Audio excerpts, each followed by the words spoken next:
माँ की खिदमतों का बदला दे सकता है, माँ के प्यार का सिला दे सकता है। अर्ज की गई कि मैं अपनी माँ को अपने कंधों पर उठा करके हज करवाया है और साई और काबतुल्लाह का तवाफ कराया है, और हालत ये थी कि अगर चट्टान के ऊपर गोश्त का एक टुकड़ा डाल दिया जाता तो वो भी भुन के कबाब बन जाता, इतनी गर्मी की शिद्दत थी।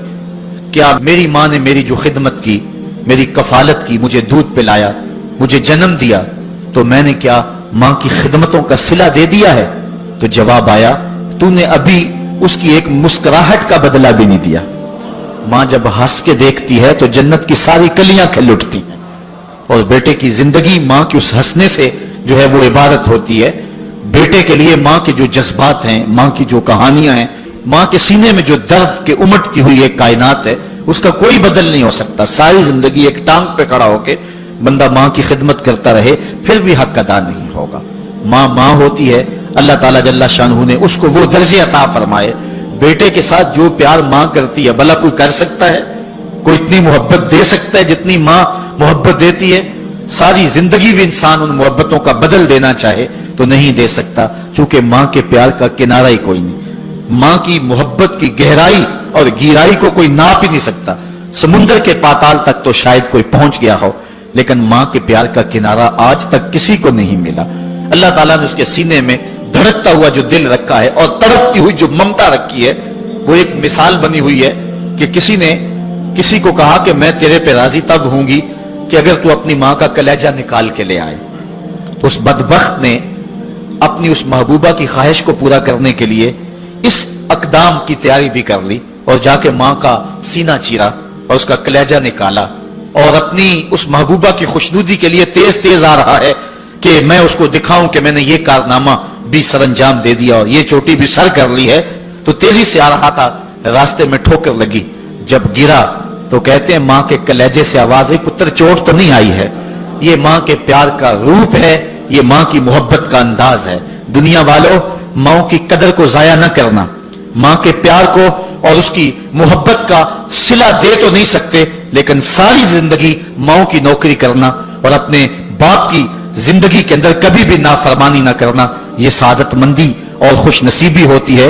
हुजूर ने मिंबर की 3 सीढ़ियों पे कदम रखते हुए आमीन आमीन कहा था। तो बाद में पूछा गया, हुजूर आपने हर सीढ़ी पे कदम रखते हुए आमीन कहा, तो ये क्या माजरा था? फरमाया, जिब्रील आए थे, उन्होंने मुझे कहा था उस शख्स की नाक कालूद हो जो माह सियाम रमजानुल मुबारक को पाए और फिर कसरत इबादत से अपनी बख्शिश न करवा सके। तो मैंने आमीन कहा। फिर कहा, उस शख्स की नाक कालूद हो जो वालिदैन को बुढ़ापे में पाए और जन्नती ना हो सके उनकी खिदमत करके। तो मैंने आमीन कहा। फिर जिब्रील ने कहा, उस शख्स की नाक कालूद हो जिसके सामने आपका जिक्र किया जाए और आप पर दरूद ना पड़े। तो मैंने आमीन कहा।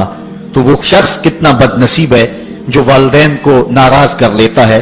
मैं कहता हूं सारी कायनात मां के कदमों तले है, बल्कि मेरे महबूब ने जन्नत को मां के कदमों तले करार दिया। अल जन्नत तहता अक़दामिल उम्महात, जन्नत मां के कदमों तले है। मां इतना प्यार करती है कि जिसका किसी तराजू पे तोल नहीं हो सकता, और उसके प्यार का सिला बदला सारी जिंदगी खिदमत में भी गुजार दें फिर भी नहीं दिया जा सकता। अल्लाह ताला जल्ला शानहू ने ऐसा रिश्ता माँ की सूरत में पैदा किया है।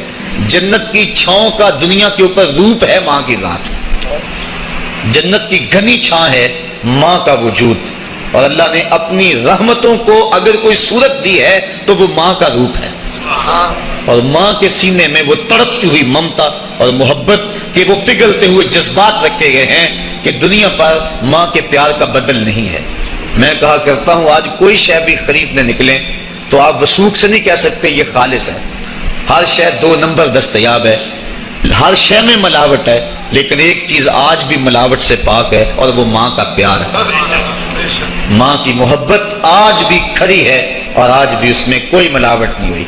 बच्चा बूढ़ा भी हो जाए लेकिन माँ के लिए वो बच्चा होता है। माँ की दुआएं उसी तरह उसके लिए होती हैं, और बच्चा आगोश मादर में आकर फिर तिफले सादा रह जाता है।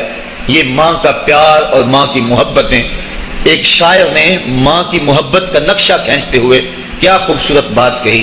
वो कहता है, मुद्दत हुई मेरी माँ नहीं सोई ताबश, मैंने एक बार कहा था मुझे रात को डर लगता है। कहा सहरी के वक्त میں نے ایک بار اٹھ کے رات کو چونک کر کہا تھا مجھے رات کو ڈر لگتا ہے، مدت ہو گئی اس بات کو، یہ قصہ پرانا ہو گیا ہوا ہے، مجھے بھی بھول گیا ہوا ہے، لیکن میری ماں رات کو نہیں سوتی، میرے بیٹے کو کہیں ڈر نہ لگ رہا۔ یہ ماں کے پیار کا روپ ہے۔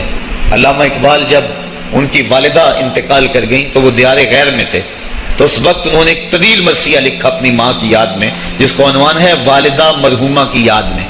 اس کے اندر لکھتے ہیں، اب وطن میں ہوگا کس کو میرا انتظار، وطن میں ہوگا اب کس کو میرا انتظار، کون میرا خط نہ آنے سے رہے گا بے قرار، آرزو لے کر تیری خاک مرکز پہ آؤں گا، اب دعائے نیم شب میں کس کو میں یاد آؤں گا۔ کون پچھلے پیر اٹھ کے دعا کرے گا؟ ہر ایک سے کہنا پڑتا نا جناب دعا کرنا، مولوی صاحب سے بھی عرض کرنا پڑتا حضور دعا میں یاد رکھنا، پیر صاحب سے گزارش کرنا پڑتی ہے جناب مجھے دور دور راتوں میں اور چاندنی چاندنی راتوں میں مجھے یاد رکھنا، حاجی کو معتمر کو کہنا پڑتا جناب دیار حرم میں جا رہے ہو اور دیار حبیب میں جا رہے ہو، وہاں مجھے دعاؤں میں یاد رکھنا، سین حرم میں بھی اور جالی کے سامنے بھی، ہر ایک کو کہنا پڑتا ہے کہ مجھے دعاؤں میں یاد رکھنا۔ کبھی ماں کو بھی کہنا پڑا ہے کہ امی دعاؤں میں یاد رکھنا۔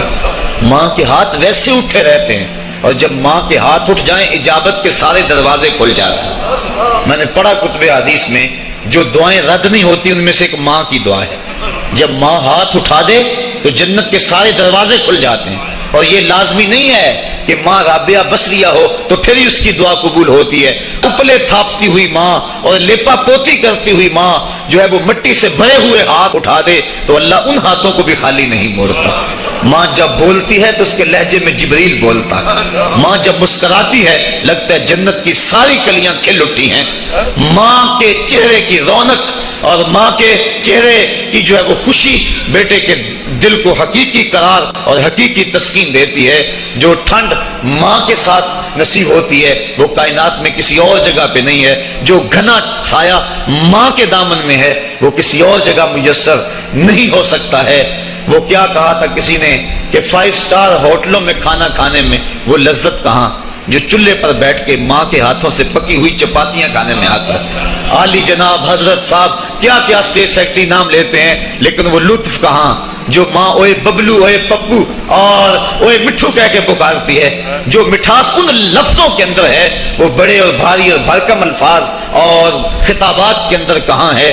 اونچی کرسی پہ بیٹھنے کا وہ لطف نہیں ہے جو ماں کے قدموں میں بیٹھنے کا ہے۔ اللہ نے ماں کے روپ کے اندر ایک محبت اور ایک الفتوں کا ایک ایسا دریا دیا ہے کہ جس کے اندر انسان جب جاتا ہے تو اس کے دکھوں کے سارے میل دھل جاتے ہیں اور وہ بالکل آسودہ ہو جاتا ہے۔ یہ ماں کا روپ ہے، یہ ماں کا پیار ہے۔ تو ماں کا بچھڑ جانا، اس دنیا سے چلے جانا، یہ ایسے ہی ہوتا ہے جس طرح کوئی بندہ گھنے سائے میں کھڑا ہو تو اچانک اس کو دھوپ میں کھڑا کر دیا جائے، پھر اسے پتا چلتا ہے کہ کتنا گھنا سایہ تھا۔ جس طرح درخت ساری دھوپ اپنے اوپر سہتا ہے اور جو اپنے نیچے کھڑا ہو اس کو ٹھنڈک دیتا ہے، اسی طرح ماں باپ سارے دکھ اپنے اوپر سہتے ہیں لیکن اپنی اولاد کو ٹھنڈک پہنچاتے ہیں۔ ماں باپ کے اس دنیا سے چلے جانے کے بعد پتا چلتا ہے کہ میں کتنی گھنی چھاؤں سے کس کڑاکے دار دھوپ میں آ گیا ہوں اور میری زندگی کے اندر کتنے دکھوں کا زہر گل رہا ہے۔ جو زہر پہلے ماں ہمارے قریب نہیں آنے دیتی تھی، جو باپ ہمارے قریب نہیں آنے دیتا تھا، وہ اپنی باہوں میں اور اپنے سینے میں ان غموں اور دکھوں کو سمیٹ لیا کرتے تھے۔ تو ماں کا بچھڑ جانا، ماں کا اس دنیا سے چلے جانا، یہ بہت بڑا سانحہ